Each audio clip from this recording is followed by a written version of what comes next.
Future generally health insurance company limited 9 महिन्यानंतर delivery cover देणारी, claim न घेतल्यास पुढील हप्त्यास 80% डिस्काउंट देणारी, कमीत कमी हप्त्यात जास्तीत जास्त सुविधा देणारी, त्याचबरोबर सासवड, जेजुरी, पुणे येथील सर्व नामांकित हॉस्पिटल्समध्ये कॅशलेस सुविधा देणारी एकमेव कंपनी। अधिक माहितीसाठी संपर्क शेवते इन्शुरन्स 98 22 32 68 44। सभापती महोदया, महाराष्ट्र विधानसभेने संमत केलेले सन 2024 चे विधानसभा विधेयक क्रमांक 1 महाराष्ट्र राज्यातील सामाजिक व शैक्षणिक दृष्ट्या मागास वर्गाकरिता आरक्षण विधेयक 2024 विचारात घ्यावे असे मी प्रस्ताव मांडतो। आपण विचार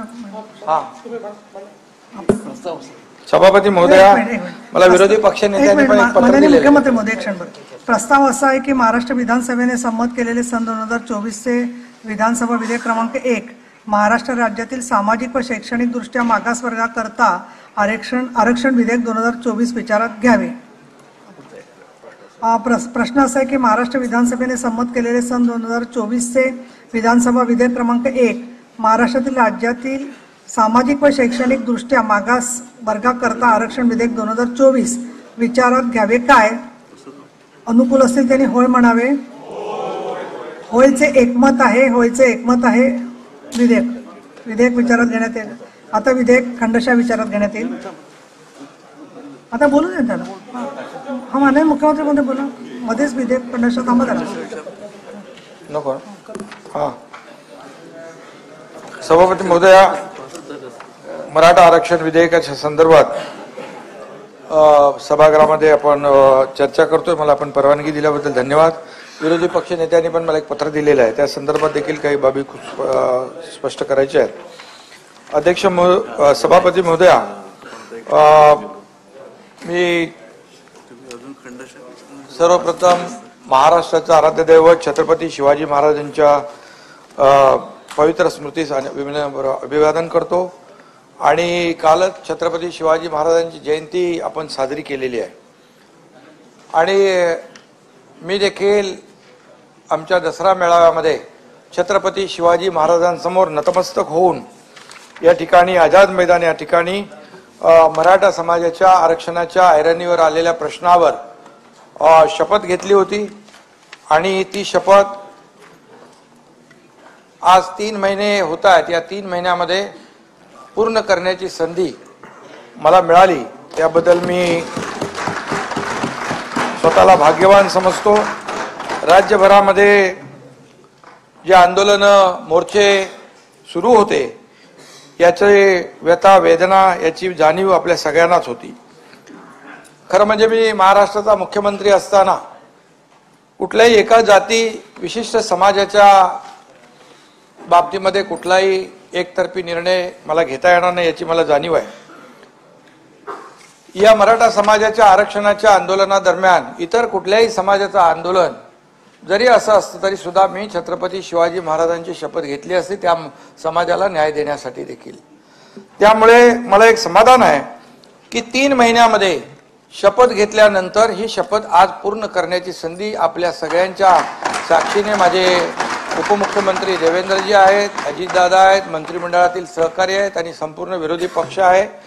या सर्वांनाच मी मनापासून धन्यवाद देतो की आपण या मागणीबाबत अतिशय ज्वलंत असा जो प्रश्न या महाराष्ट्रामध्ये आपण पाहिला आणि त्याची धगही पाहिली, त्याची धारही पाहिली आणि यामध्ये आज हा मराठा समाज आंदोलन करून आपल्या न्याय हक्कासाठी झगडत होता आणि त्यासाठी आज आपण हा निर्णय या ठिकाणी घेतोय।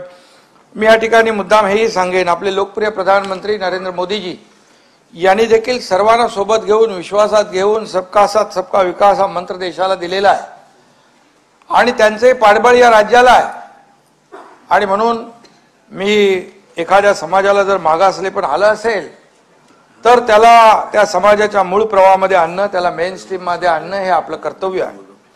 त्यासाठी आवश्यक ते सर्व प्रयत्न करण्यासाठी हे सरकार कटिबद्ध आहे, हे मी मुद्दाम या ठिकाणी सांगू इच्छितो। एकाची बाजू घ्यायची, दुसऱ्याचा विचार करायचा नाही, अशा प्रकारचं काम मला करता येणार नाही, सरकारलाही करता येणार नाही.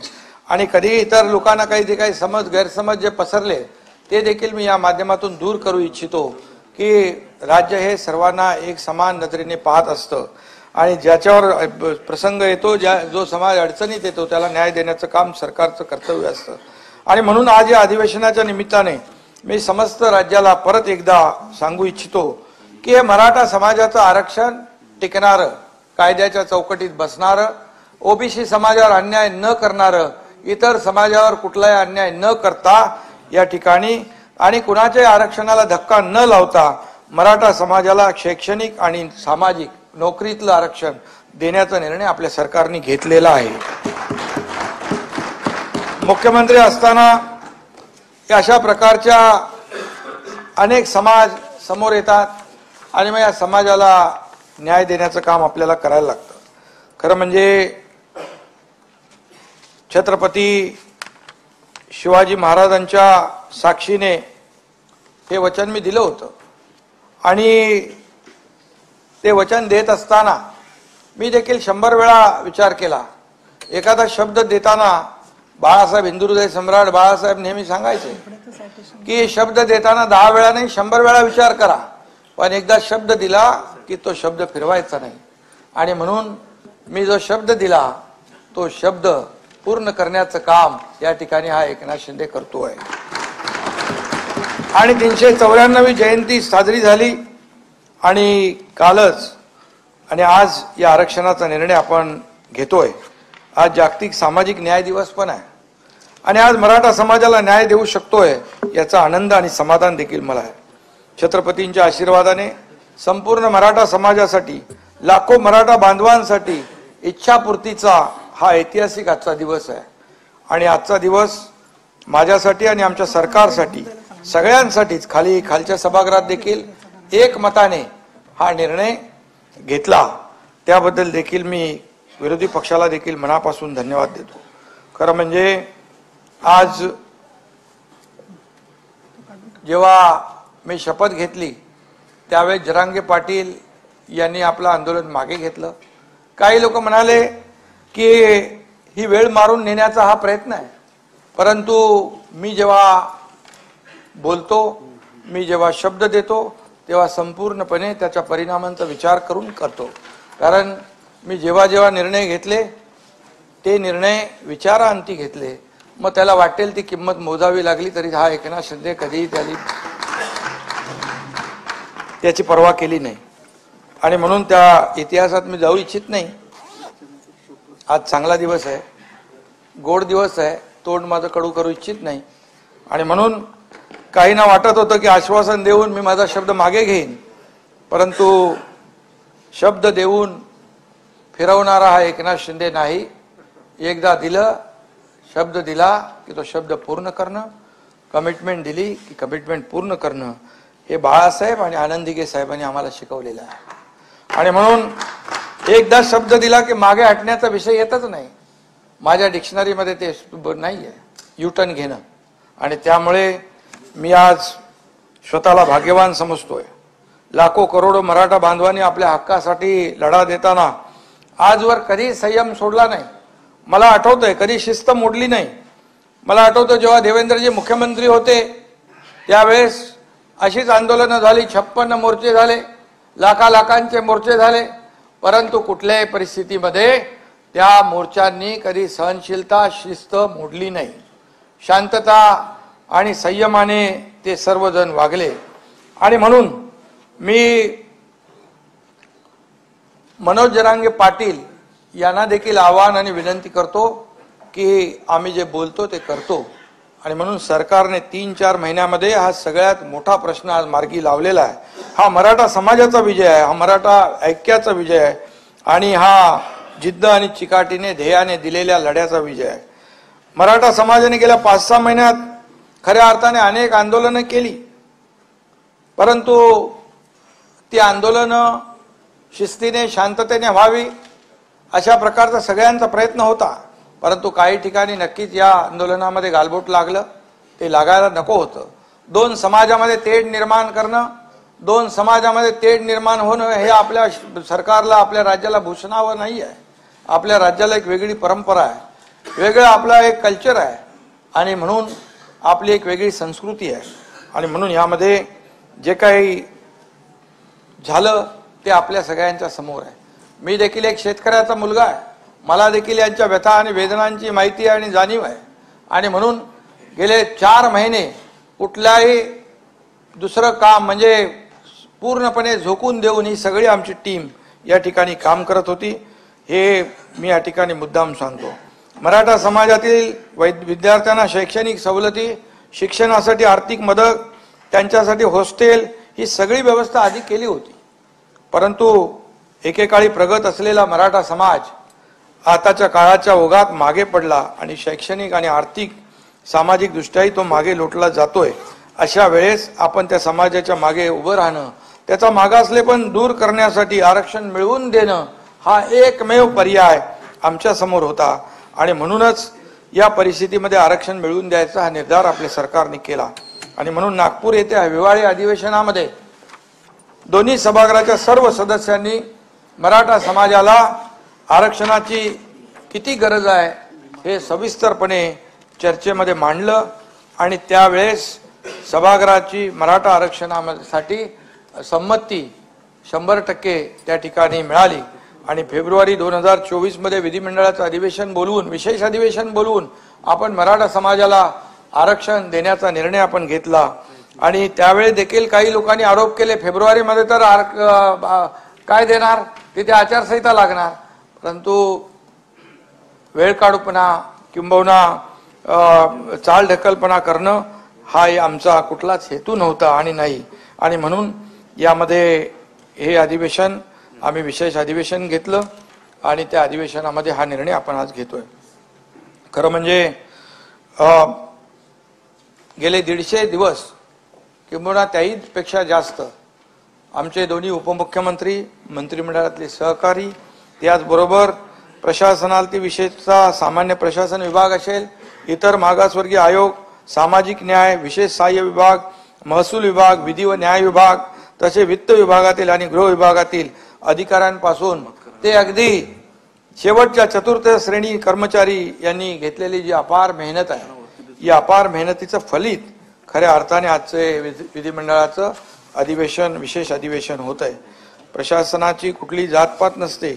प्रशासनाचा आणि त्याचा एक लोककल्याण हाच त्याचा उद्दिष्ट आणि हाच मंत्र असतो. त्यामुळे आणि या कमिटमेंटने या सर्वांनी काम केलं, रात्रंदिवस काम केलं. 4 लाख सभापती महोदय, 4 लाख लोक ह्याच्यावर काम करत होते आणि पूर्णपणे सर्व लोकांनी झोकून देऊन काम केलं आणि म्हणूनच यामध्ये आपण 4 महिन्याच्या आतमध्ये हे आरक्षण देण्यापर्यंत पोहोचलो.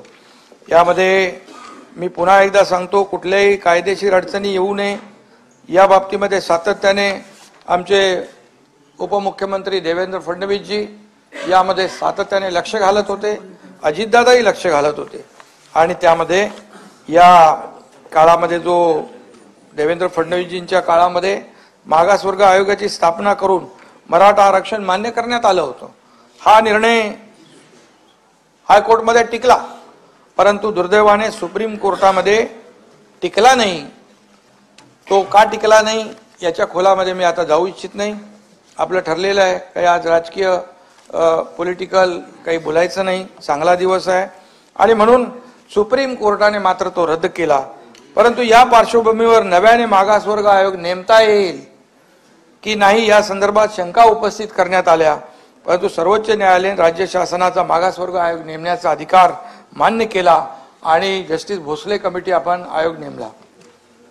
इंदिरा साहनी प्रकरणामध्ये घटनापीठाने जो निर्णय दिला त्याच्या परिच्छेद पॅरा 550 मध्ये म्हटलेलं आहे, for the purpose and object that those communities who were earlier backward and advance should be excluded and those communities who were earlier advance and might have degraded into backward class should be included.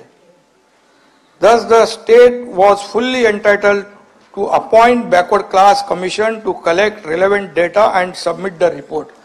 कायदेशीर सभापती महोदय, आम्ही कुठलाही बेकायदेशीर काम करणार नाही, कारण जेव्हा सांगत होतो तो टिकणारं कायद्याच्या चौकटीत बसणारं आरक्षण देणार, यासाठी हे सगळ्या बाबी आम्ही लक्षात घेतलेल्या आहेत। त्यामुळे जस्टिस शुक्रे साहेबांच्या अध्यक्षतेखाली स्थापन करण्यात आलेला मागासवर्ग आयोग हा पूर्णतः वैध आहे। त्याच्यावर देखील काही लोकांनी प्रश्नचिन्ह निर्माण केलं। काही लोकांनी आरक्षण जेव्हा देण्याची संधी होती तेव्हा आरक्षण दिलं नाही, परंतु आता आरक्षण आपण देतोय त्यामध्ये कुठलीही अडचण न करता सहकार्य केलं पाहिजे अशी माझी धारणा आहे। आणि म्हणून हा मागासवर्ग पूर्णपणे वैध असून या आयोगाने अत्यंत काळजीपूर्वक आणि मेहनतीने तयार केलेलं आव्हान शासनाने स्वीकारलेलं आहे। हे आरक्षण हायकोर्ट सुप्रीम कोर्टात टिकेल की नाही याबाबत आतापासून काही लोक शंका व्यक्त करतायत। आवश्यकता नाही, आपण सगळ्यांनी मिळून या समाजाच्या मागे उभं राहिलं पाहिजे। आणि म्हणून घटनेच्या 342A आणि 16(4) आणि 15(4) प्रमाणे नोकरी आणि शिक्षणामध्ये आरक्षण देण्याची घटनेत तरतूद आहे आणि त्यानुसार आयोगाने शिफारस केलेली आहे। या ठिकाणी मी हेही नमूद करू इच्छितो, आपलं राज्य नाही 22 राज्य आहेत त्यामध्ये 50% आरक्षणाची मर्यादा ओलांडलेली आहे। त्यामध्ये मी आणि ते अद्याप टिकलेलं आहे आणि म्हणून तामिळनाडू, हरियाणा, राजस्थान मी सगळ्यांची नावं घेत नाही।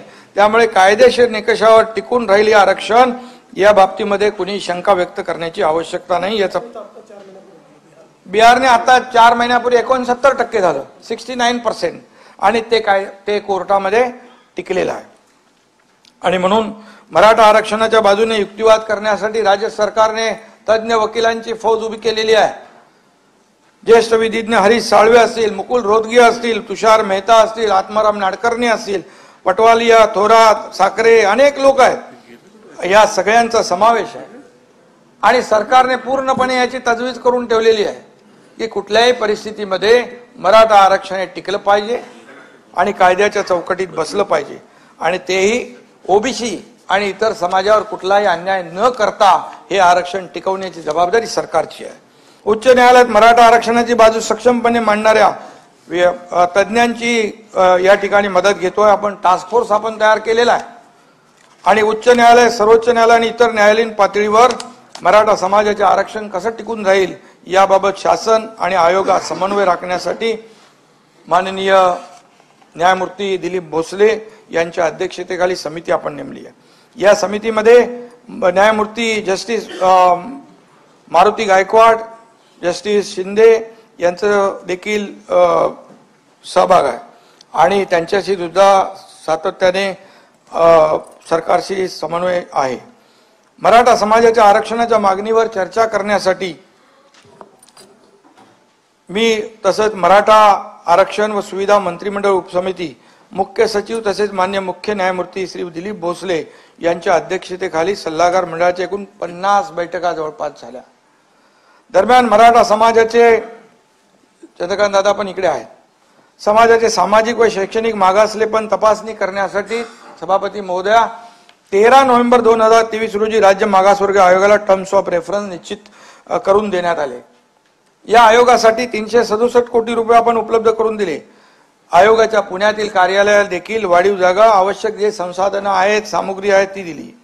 पण त्याला एकच सांगितलं, वेळेमध्ये आपल्याला या सर्व गोष्टी करायच्या आहेत। नमुना सर्वेक्षण न करता सर्वोच्च न्यायालयाने इम्पिरिकल डेटा गोळा करण्याचं जे काही ट्रिपल टेस्ट सांगितल्याप्रमाणे ते शिवधनुष्य तसं मोठं होतं, परंतु सर्वेक्षण अचूक आणि निष्पक्षपणे वैज्ञानिक प्रोफेशनल पद्धतीने होणं गरजेचं होतं।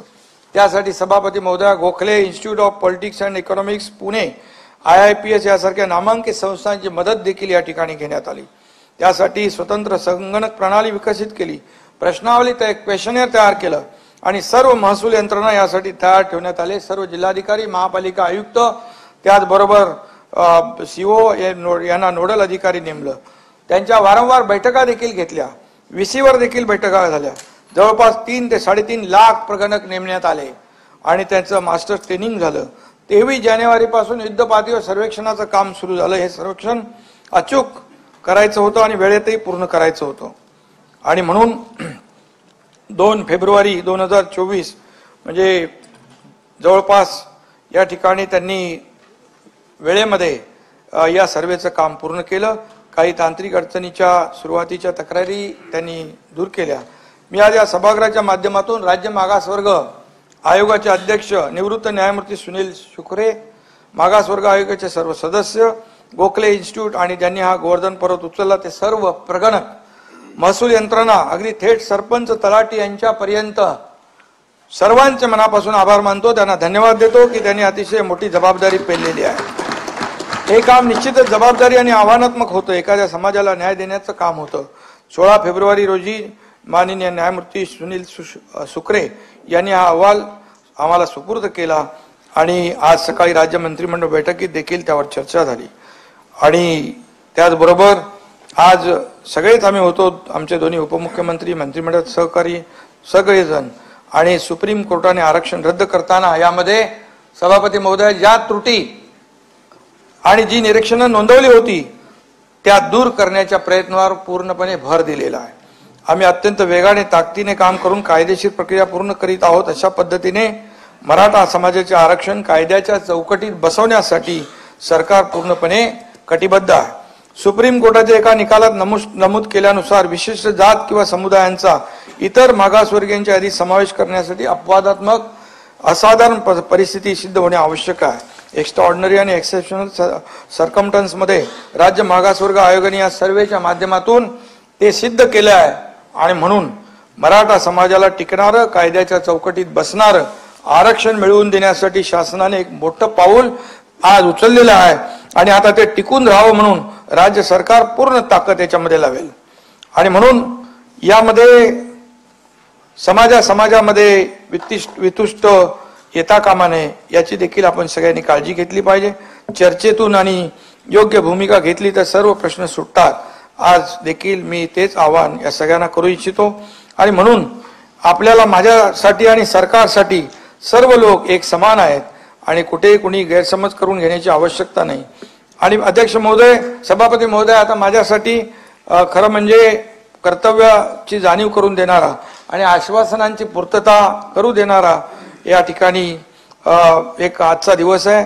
सर्वोच्च न्यायालयामध्ये टिकणारं आरक्षण देण्यासाठी राज्य शासन कटिबद्ध आहे आणि याचा आम्ही वारंवार पुनरुच्चार केलेला आहे। नुकताच मागासवर्ग आयोगाचा अहवाल राज्य शासनास सुपूर्द केला, तो मगाशी मी आपल्याला म्हटलेला आहे। आणि म्हणून यामध्ये मराठा समाज अत्यंत हलाखीचे जीवन या ठिकाणी जगतोय। अशा परिस्थितीमध्ये अनेक लोकांनी आत्महत्या केल्यात, त्यामध्ये माथाडी कामगार आहेत, ऊसतोड कामगार आहेत, अल्पभूधारक आहेत, लँडलेस आहेत, आत्महत्याग्रस्त शेतकरी आहेत, डबेवाले आहेत, मोलमजुरी करणाऱ्या आमच्या महिला भगिनी आहेत। आणि हे सगळं जे आहे यामध्ये त्याचा नक्की या ठिकाणी विचार केलेला आहे। यामध्ये मागासवर्ग ठरवण्यासाठी जे काही 250 मार्क पाहिजे त्यापैकी 170 गुण यांना मिळालेत। त्याचबरोबर सामाजिक मागासलेपण 100 पैकी 80 गुण मिळाले। सभापती महोदया, शैक्षणिक मागासलेपण 80 पैकी 50 गुण मिळाले। आर्थिक मागासलेपण 60 पैकी 50 गुण मिळाले। सरकारी सेवा प्रतिनिधित्व आणि 14% आणि सरकारी सेवा जे काय शैक्षणिक आहे ते, त्याचबरोबर नॉन क्रिमिलियर लोक, मी याच्यामध्ये डिटेलमध्ये जाऊ इच्छित नाही, परंतु ते देखील 8 लाखापेक्षा कमी आहे। आणि म्हणून BPL 21% आहेत आणि कच्ची घरं, भूमिहीन, हे मगाशी मी म्हटलं त्याप्रमाणे अनेक लोक यामध्ये मोडत आहेत। आणि सगळ्यात महत्त्वाचं म्हणजे शेतकरी आत्महत्या ज्या झाल्यात त्या देखील मोठ्या प्रमाणावर झालेल्या आहेत। आणि म्हणून यामध्ये मराठा समाज अतिशय जे मेन स्ट्रीम मध्ये आला पाहिजे, हा समाजापासून मागे पडलेला आहे। आणि म्हणून सगळ्यांची भूमिका आहे की अशा परिस्थितीमध्ये अपवादात्मक आणि एक्स्ट्राऑर्डिनरी सिच्युएशन मध्ये हा समाज जेव्हा जातो त्यावेळेस आपला राज्याचा अधिकार आहे। आणि भारतीय राज्यघटनेतील कलम 14 आणि कलम 15(4), कलम 15(5) आणि कलम 16(4) आणि कलम 342 आणि कलम 366 व इतर अनुषंगिक कलमानुसार आवश्यक कारवाई करणे ही शासनाची जबाबदारी आहे आणि ती आपण पार पाडतोय। सर्वोच्च न्यायालयाने गायकवाड कमिशन मधील ज्या उणिवा शासनाच्या निदर्शनास आणून दिल्या होत्या त्यापेक्षा कितीतरी भयानक परिस्थिती राज्यातील मराठा समाजाची झालेली आहे। आणि म्हणून या पार्श्वभूमीवर शासनाने आपला हा निर्णय आजचा घेतलेला आहे। यामध्ये जे काही सोशली आणि एज्युकेशनली बॅकवर्ड क्लास हा स्वतंत्र वर्ग, socially and educationally backward class of citizen हा स्वतंत्र वर्ग निर्माण करून त्यामध्ये सामाजिक आणि शैक्षणिक दृष्ट्या मागासलेल्या मराठा समाजाचा समावेश करण्यात यावा आणि अशा परिस्थितीमध्ये आपण 50% पेक्षा त्या मर्यादेपेक्षा बाहेर जाऊन हे आरक्षण देण्याचा निर्णय आज घेतलेला आहे। या समाजाला 10% आरक्षण देण्याचा आपण निर्णय घेतलेला आहे आणि म्हणून माझी आपल्याला विनंती आहे आणि त्याचबरोबर आपण जे पत्र दिलंय की जे नोटिफिकेशन काढलं त्या पुढचं नोटिफिकेशन जे आपण मागे काढलं सगळ्या सोयरेच्या संदर्भातलं त्याच्यावर देखील आपण जे नोटिफिकेशन काढलं त्याला 16 तारखेपर्यंत सूचना हरकतींना संधी होती। आपण 16 तारखेपर्यंत जवळपास 6 लाख हरकती आलेल्या आहेत आणि या हरकती ची चाचणी करणं, हरकतीची स्क्रुटिनी करणं आणि त्यावर काम सुरू आहे। ती पूर्ण प्रक्रिया झाल्यानंतर त्या देखील नोटिफिकेशनवर आपल्याला योग्य तो निर्णय घेता येईल। घाई गडबडीने आपण निर्णय घेतला तर कुठेही ते कायद्याच्या चौकटीत बसणार नाही, टिकणार नाही आणि मग कुणाची फसवणूक आम्ही करू इच्छित नाही, कुणाला खोटं बोलून आम्ही वेळ मारून नेऊ इच्छित नाही। जे आहे ते जे करायचं, जसं आम्ही मराठा समाजाला आरक्षण बोललो आणि दिलं तसंच मनोज जरांगे पाटील आणि आंदोलन करताना देखील माझं आव्हान आहे की आम्ही सरकारने जे ठरवलंय ते सरकारने जो घेतला निर्णय तो पूर्णपणे या ठिकाणी पार पाडण्याचं काम आज करतोय। त्यामुळे सरकारच्या निर्णयावर आपण विश्वास ठेवा, संयम ठेवा, कायद्याच्या चाकोरीत बसून सगळ्या बाबी तपासून आपण त्या नोटिफिकेशनवर देखील अंतिम निर्णय घेऊ, सकारात्मक निर्णय घेऊ। परंतु तोपर्यंत या ठिकाणी समज गैरसमज पसरवण्याची, कुणी शंका बाळगण्याची आवश्यकता मला वाटतं नाही आणि समाजात देखील ते निर्माण होऊ नये म्हणून मी 2-3 वेळा सांगितलं की मराठा समाजाला टिकणारं, कायद्याच्या चौकटीत बसणारं आरक्षण सरकारने दिले आणि सरकार हे देत असताना ओबीसी समाजावर अन्याय न करता, इतर समाजावर अन्याय न करता हे मराठा समाजाचं आरक्षण 10% देण्याचा निर्णय आम्ही घेतलेला आहे। आणि म्हणून सभापती महोदय, माझी सभागृहाला विनंती आहे की हे विधेयक एकमताने आपण मंजूर करावं आणि खाली पण एकमताने मंजूर झालेलं आहे। आता विधेयक खंडशः विचारात घेण्यात येईल। खंड 2